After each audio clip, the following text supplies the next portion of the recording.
A big push at the state capitol this session to prioritize maternal health.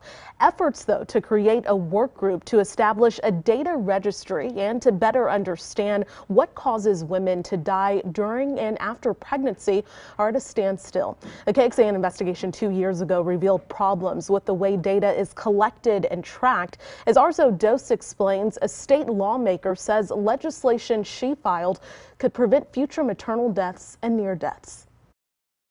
I was very scared. I kept telling them to save me and my baby boy, and some of the nurses prayed with me. Jamie Brown Rosas says she sent this video to her parents after giving birth to her baby boy. She says she had complications during delivery and had to have an emergency C-section. You know, I'm so sorry. I haven't really talked about this. 6 months later, reliving it is still hard. The mom from the Houston area is a HELP syndrome survivor. That's a serious pregnancy complication that affects the blood and liver. She says she had been closely monitored during her pregnancy because she was also diagnosed with HELP during the birth of her daughter more than 2 years ago. You think this is a completely natural occurrence to be pregnant and to have your baby in the hospital, and when it's not, it's very scary, and it's even scarier when you could possibly lose your life, lose your baby.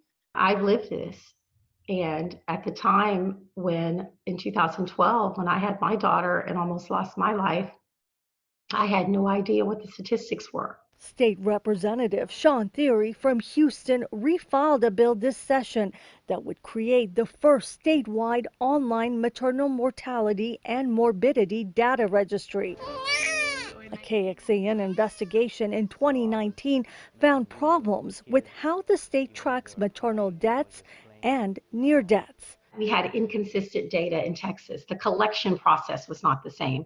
For example, if a woman died 43 days after giving birth, that was not considered a maternal mortality, whereas the woman who had died 42 days before would be. Theory says the web portal would collect and store data from hospitals and other healthcare providers across the state on deaths during or within 1 year of delivery and near deaths.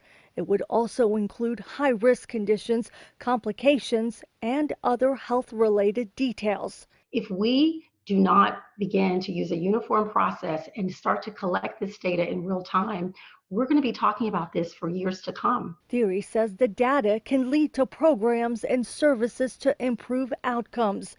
Jamie says she's grateful she survived both deliveries, but adds there needs to be more awareness about complications. I don't want anybody to have to go through what I went through. I don't want anybody to have to wonder if they're going to come out of the hospital alive. Arezow Doost, KXAN investigates. And the bill has been sent to the Public Health Committee, but not much has happened since late February. Representative Theory hopes a hearing will be scheduled in the next few weeks. Last session, it cleared the same committee, but it never made it to the full chamber. Representative Theory says funding for the data registry would come out of the state budget, which already has set aside money for improving maternal care.